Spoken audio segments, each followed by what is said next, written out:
So, I don't have no pliers here. I don't want to touch it. It's still hot.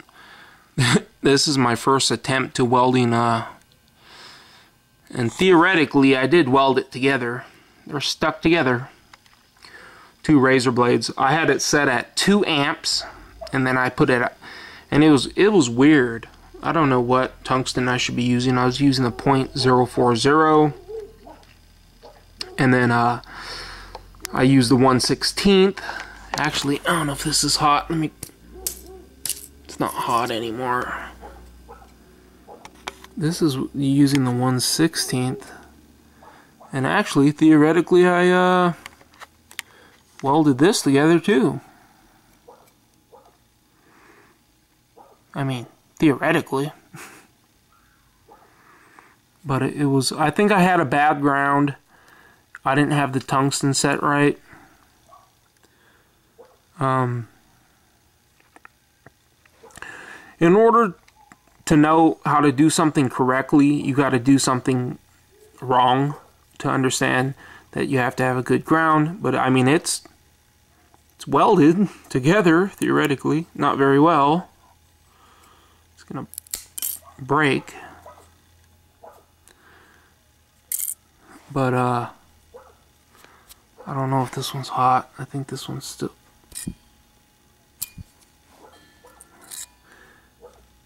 It's horribly ugly. Nothing to brag about, that's for sure. When I'm practicing, it's when you see the guys doing stuff like this, believe me, it is not easy. It is not easy to do this. I was trying to add some filler wire, and it was actual filler wire. I got this I got filler rod. I don't even know if they're using filler rod, but I'm telling you right now, you see guys doing this stuff. I think I was using like 5 to 10 amps right here, and it was just burning through it. Maybe this is a trick that's a little bit farther than I want to go. Finished welding the this stuff you see right there. That's when the argon, when you're not using the argon, you see stuff like that. And then when you're this thing's still hot. I don't want to touch nothing. When you see it like that, though, that's what happens when you have the argon flowing all the way, or if it's not working properly. You get all that discoloration and everything. But theoretically, I did weld razor blades together. And it's weird because if you don't have the tungsten sharpened properly, and you don't use it on one of those grinders that are specifically for the tungsten, the arc, you'll shoot the arc and it'll go ping, and it'll go zzz, it flies everywhere. And that's the whole point of having to sharpen the tungsten, because if you have it where it's not sharpened properly, the arc goes everywhere. And if you don't have this thing grounded properly, it's going to go to where the closest ground is. If it's sitting here better on the ground, it's going to jump here, it's going to jump there. So you got to have the whole entire thing sitting somewhere that's a good ground. You got to have your tungsten set properly. And theoretically, I did it. It's easy to break. It should be easy to break it, though. Actually, it's not that easy. Check it out. My weld's holding. Check it out. My weld is holding. Wow, my weld is holding.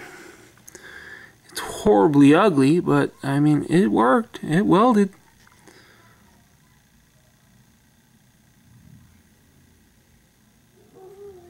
I think it's holding right there, somewhere right here. Welding's a lot more difficult than what these welders make it seem like. I'm telling you right now, it's a lot more difficult. I got some good looking, let me see if this is hot. I got some good looking beads. You know, I even got some good looking beads with like right here, check it out. you know, I got some good looking beads. They're starting to look decent. But, you know, it took me practice just to do stuff like this. USA. And I did that right there with coat hanger. But,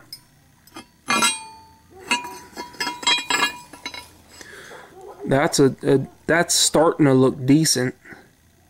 I'm telling you right now, welding is a lot harder than what the welders make it look like. And that's the one I did yesterday in the video.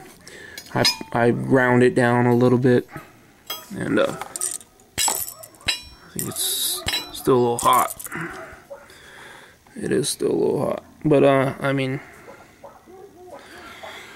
you can see, like the guy said, if you're in a pinch, I mean, it welds and it supports this whole big old thing.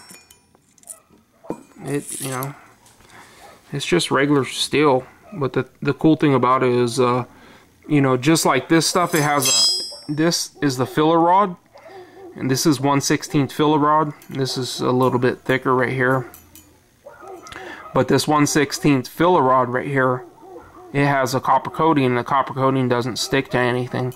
But this also has a coating too, so it doesn't like go bad, it doesn't start rusting, and I thought that was cool. But I mean, it welds. It really does weld. I got a project coming out. I'm practicing because I got to use this thing. I have to use it. It's either take it to somewhere to get it used. And actually, I'll show you what I'm going to be using it for. I'll show you right here. This is what I'm going to be using right here. This is a bung for an oxygen sensor. I got to weld this onto an exhaust. I gotta practice and I gotta get it done because I can't, this costs money. I can't ruin it. So I gotta weld this onto an exhaust manifold. And I'm gonna look stupid if I do a horrible job. So that's why I'm practicing. Make sure I could get something that is it's at least gonna stick. You know what I mean? It's like with cooking. The first thing you want to do is make sure it's edible. Some people try to cook and they do their best at cooking, and what they make is not even edible. The first thing you want to focus is making it edible, and the first thing I want to focus on is making it stick. Whether it looks pretty or not, I don't care, as long as it's sticking right and it's going to be safe. I got to weld this bung onto the exhaust. That's why I'm practicing. Instead of paying somebody to do it, I'm practicing. Thanks for watching, guys. I theoretically welded razor blades together. It's the ugliest crap you've ever seen, but I'm telling you, when you're first starting out, this is the type of stuff you're going to see. Thanks for watching. Comment, rate, and subscribe.